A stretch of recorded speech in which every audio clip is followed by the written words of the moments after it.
Ginawa ng paraan yun. Moming Padillon, who is back in the starters for Arellano, hits.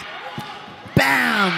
Long rally ended with an exclamation. 11 serving 14. ZJ Deposoy will start. Could serve, Paralejas. Oh, combination. Absorbed right there. What a defense. Oh, Santos with the angled hit. Ng mga malalakas na atake ng spikers ng Arellano. Adante.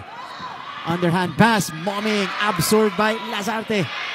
Marasigan. Oh! Ends set number 2.